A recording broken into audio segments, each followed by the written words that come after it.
horror and heartbreak in Maryland after that massive cargo ship destroyed the city's largest bridge. 6 people are presumed dead as one of the nation's busiest ports, which handled $80 billion worth of cargo last year, is essentially shut down until further notice. ABC's Linsey Davis is at the scene of the catastrophic collapse. Linsey, what can you tell us? Juju, it's difficult to tell right now, but what is just over my shoulder here is the harbor behind me where the Key Bridge came down last night around 1:30 a.m. After receiving a desperate mayday call, police closed off traffic just minutes before the collapse and warned people working on the bridge that the ship was careening toward it, but it was not enough time for some. Tonight, 6 workers who were filling potholes when the cargo ship hit are still missing. The Coast Guard now says the search and rescue efforts have been suspended. The Port of Baltimore is the 9th busiest in the country, now closed indefinitely as twisted debris and wreckage remain tangled both above and below the water. Juju. Linsey, thank you. It's hard to overstate just how enormous that ship is. It weighs 95,000 tons and is roughly as long as the Eiffel Tower is tall. There are many more questions than answers about how that mammoth ship lost control and caused the devastating collapse. This video captures the moment a typical night on the Baltimore harbor turns tragic. Dispatch, the whole bridge just fell down. Start, whoever, everybody. The whole bridge just collapsed. A huge stretch of the Francis Scott Key Bridge collapsing after a 95,000-ton cargo ship barreled into a supporting pillar at 1:30 in the morning Tuesday, just hours before the morning rush hour. Be advised, the entire bridge, the entire Key Bridge is in the harbor. I advise to hold all traffic from coming to the bridge. Vehicles, including this big rig, still crossing the bridge just moments before impact. As the massive ship collides, an entire section of the bridge breaking apart, crumbling onto the bow of the freighter and into the frigid waters below. Is there a crew working on the bridge right now? The catastrophe setting off a desperate search and rescue effort for survivors, including a construction team repairing potholes overnight. There are 8 individuals. 6 are being searched for right now. 1 is was taken to the hospital. Maryland Governor Wes Moore declaring states of emergency. To hear the words that the Key Bridge has collapsed, it's shocking.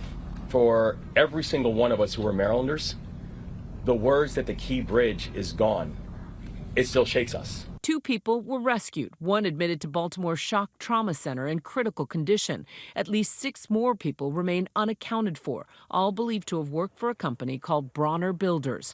All are believed to have perished. Tonight, the Coast Guard announcing the search efforts have been suspended. At this point, we do not believe that we're going to find any of these individuals still alive. A heartbroken Jesus Campos works for Bronner and says he knows the victims. Eso nos pegó muy duro. That was really hard. We are colleagues from work and friends.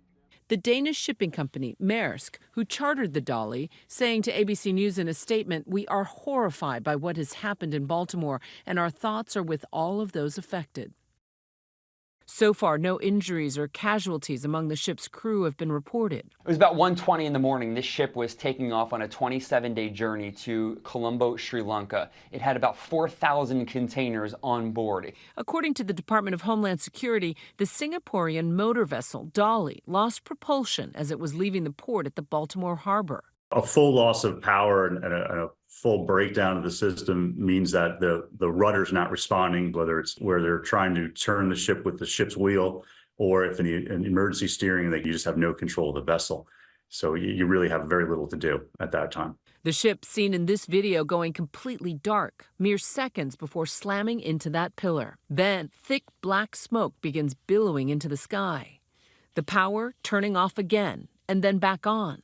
Immediately, the crew puts out a mayday call, alerts the Maryland Department of Transportation and those working at the bridge. Within seconds of the alert, authorities dispatch police officers to close the bridge to all traffic. I need one of you guys on the south side, one of you guys on the north side, hold all traffic on the Key Bridge.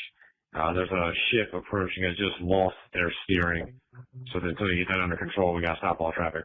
The officers had only seconds to get the construction crew off that bridge before it collapsed. Just make sure no one's on the bridge right now. If there's a crew up there, you might want to notify whoever the foreman is, see if we can get them off the bridge temporarily. but it was too late. Yo! What the? What? One witness capturing the catastrophe and posting it to social media. The ship is massive. The ship hits an immovable object. The ship in this case is going to win. It just due to its mass and its size. Approximately 0140 hours this morning, our 911 center dispatched a call to the Baltimore City Fire Department. As units were responding, they began to receive numerous calls indicating multiple people in the water. As daylight broke, search and rescue teams combing through the extremely cold waters. Several agencies, including the FBI, led by the United States Coast Guard, looking for survivors via land, air, and sea. President Biden addressing the nation from the White House, pledging support. We're going to send all the federal resources they need as we respond to this emergency. And I mean all the federal resources. And we're going to rebuild that port together. This afternoon, Transportation Secretary Pete Buttigieg dispatched to the site of the collapse, appearing alongside Maryland officials. This is no ordinary bridge.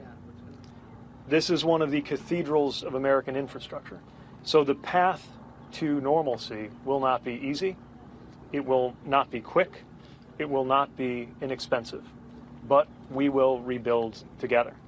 With so many unanswered questions, NTSB Chair Jennifer Homendy says the search for answers will be painstaking. It is a very cumbersome process. It's a very meticulous process where they have to dig through a lot of information. So the National Transportation Safety Board, or the NTSB, will be the lead on this investigation. And they will be joined by others on the local and state level, but they will bring in a team of more than 20 people, and that will be everything from structural engineers, bridge engineers, ship experts, to try to figure out exactly what happened here. ABC News has obtained records showing the Dolly, built in 2015, had at least 2 documented issues in the past. As recently as last June for propulsion and auxiliary machinery concerning gauges and thermometers. And in 2016, after it was involved in a previous crash in Belgium, inspectors issuing a deficiency for structural conditions concerning a damaged hull impairing seaworthiness. The ship continued sailing after the investigation concluded. Tonight, facing a prolonged port shutdown, the big 3 automakers diverting shipments to other ports as companies scramble to reroute cargo. All traffic from the Atlantic Ocean into the port of Baltimore now closed off. In Baltimore tonight, Governor Moore expressing deep sympathy to the victims' loved ones. This is I can't imagine how painful today has been for these families, how painful these hours have been for these families. We will use every asset to make sure they find a sense of closure. And of course, we'll have much more on the collapse on GMA in the morning. Hi, everyone. George Stephanopoulos here. Thanks for checking out the ABC News YouTube channel. If you'd like to get more videos, show highlights, and watch live event coverage, click on the right over here to subscribe to our channel. And don't forget to download the ABC News app for breaking news alerts. Thanks for watching.